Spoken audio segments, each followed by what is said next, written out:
Já teve a sensação de que estudou pra caramba a semana inteira e chega no final de semana e não se lembra de nada? Aposto que sim. Pois é. Aí você se pergunta, o que está acontecendo comigo? Será que é amnésia alcoólica?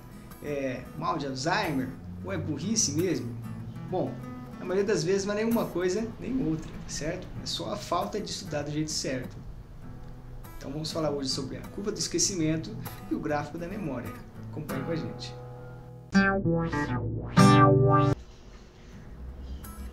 De acordo com especialistas da área de neurociência, a nossa memória se comporta da seguinte forma. Quando recebemos uma informação, após um dia, a gente se lembra em média de 20 a 30% daquilo que nos foi falado. Quando passa uma semana, esse índice de lembrança cai para 15%. Quando passa um mês, para menos de 5%.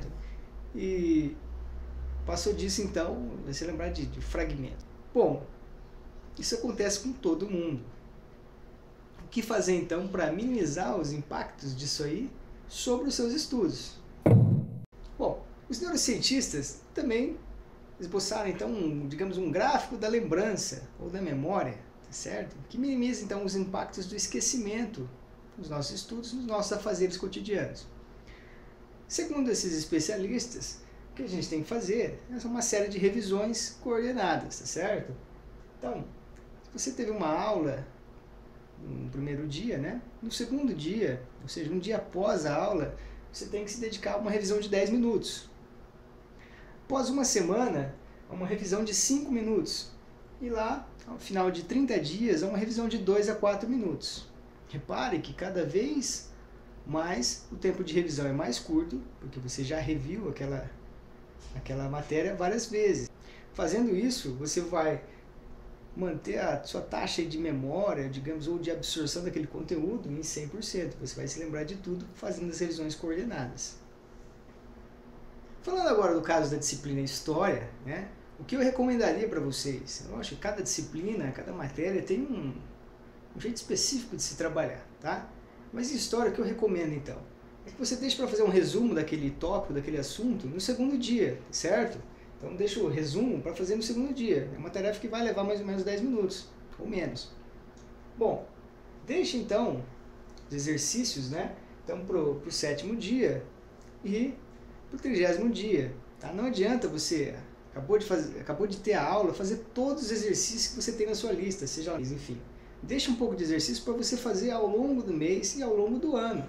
Não adianta fazer 500 exercícios iguais, né? Do mesmo tipo de cobrança no mesmo dia. É mais fácil? Lógico que é mais fácil. Só que será que você vai se lembrar disso depois de um mês, depois de 2 meses? Então, distribua os exercícios, tá certo?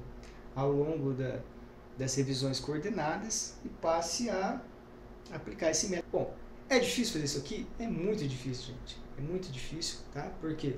Veja bem, se você teve 8 aulas no dia, né? Você tem 8 revisões pro segundo dia. Só que normalmente você já tem mais 8 aulas para fazer naquele dia, tá certo? No segundo dia. Então são 8 aulas, mais 8 revisões. E assim vai, né? Semana, de maneira que vai, digamos, encavalando, né? Revisões com aulas, etc.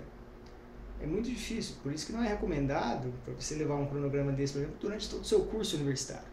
Ele é recomendado apenas para você que está prestando vestibular ou concurso. Você vai fazer um trabalho específico de alguns meses, talvez um ano, né, voltado para aquilo. Mais que isso seria quase impossível levar isso a ferro e fogo, certo?